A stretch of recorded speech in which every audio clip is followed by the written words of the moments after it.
Bienvenidos a Noticias Globovisión Salud, 30 minutos dedicados para el bienestar de toda la familia. Les saluda como siempre Daniela Salas en nombre de todo el equipo técnico y de producción que hace posible que este espacio llegue hasta sus hogares. El día de hoy vamos a hablar sobre hernia discal y por eso vamos a hacer un adelanto de lo que será nuestra entrevista de hoy. La hernia discal es el resultado de un desgaste natural gradual. A medida que la persona envejece, los discos se vuelven menos flexibles y más propensos a desgarrarse o romperse. En la mayoría de los casos, el paciente no puede precisar la causa de su hernia.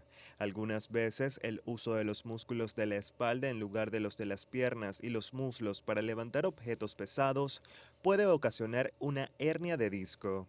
Los factores que pueden aumentar el riesgo de sufrir una hernia discal son el exceso de peso corporal.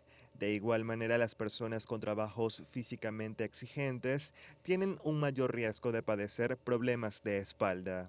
Diversos estudios indican que el tabaquismo disminuye el suministro de oxígeno al disco, lo que provoca que se deteriore de forma rápida. Hernia discal es nuestro tema del día de hoy. Nos acompaña César Roa, quien es neurocirujano, para hablar sobre este tema tan importante.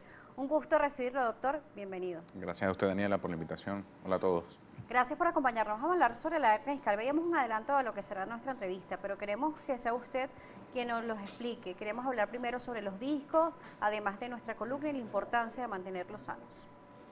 Efectivamente, hay que organizar dos cositas que son grandes y fundamentales y están relacionadas, pero son distintas en definitivo, ¿no? Uno es el dolor cervical, el dolor lumbar y otro es la hernia de disco. Fíjense estos números tan interesantes. Entre el 60 y el 90% de la población general en algún momento en la historia de su vida va a manifestar dolor cervical o dolor lumbar. Solo el 1% de estos dolores, de estas manifestaciones, va a ser producto de la hernia discal.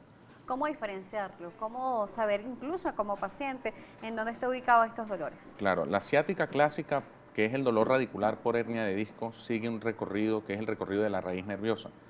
En medicina se le llama dermatoma a la porción de piel que está inervada por esa raíz. Entonces, en el caso de la ciática, repito, que es el dolor radicular por hernia de disco, el dolor siempre sigue un recorrido particular con características neuropáticas. Es el hormigueo, es la quemazón, es la sensación de cosquilleo y de adormecimiento. Es un dolor distinto al dolor somático, es un dolor neuropático y por ende con tratamientos y terapéuticas diferentes. Cuando nos dice que va irradiado de un punto a punto exacto y que las manifestaciones, el cosquilleo o el dolor se hace de manera diferenciadora, ¿de qué punto a qué punto parte para que las personas que nos están viendo lo puedan entender? Claro, los segmentos que son más susceptibles a hernias discales, tanto cervicales como lumbares, son los segmentos más móviles o los segmentos que soportan más sobrecarga de peso axial. En este sentido, entonces, tenemos, por ejemplo, las hernias cervicales C5, C6, que es el segmento de la columna cervical que con mayor frecuencia se hernia, y en el caso de la columna lumbar, los segmentos L4, L5 y L5, S1 por su mayor responsabilidad en el movimiento y sobrecarga de peso axial son los segmentos que generalmente se hernian, ¿no? Que pues es la salida del fragmento de disco fuera de sus límites fisiológicos. Entonces, dependiendo si el nivel es cervical, si es C4, C5, si es C5, C6, o por el contrario, si es lumbar, L4, L5, L5, C1, las manifestaciones van a ser topográficas de acuerdo a la raíz comprometida. En el caso, por ejemplo, de L5, S1, las manifestaciones van a ser de ciatalgia clásica, con un dolor que se irradia a la cara posterior del muslo, de los glúteos, y puede llegar incluso hasta el pie.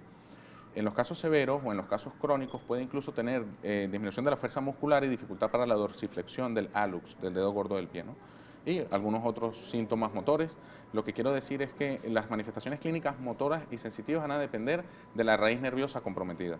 Pero puede estar influenciando también el dolor de en pierna, miembros inferiores e incluso el pie, nos está nombrando incluso el dedo gordo del pie. En el caso de las hernias de la ciatalgia clásica, por hernia de L4, L5, L5, S1, puede llegar hasta el dedo gordo del pie con déficit motor de los grupos musculares que inervan esa región del pie. ¿Por qué se generan este tipo de hernias?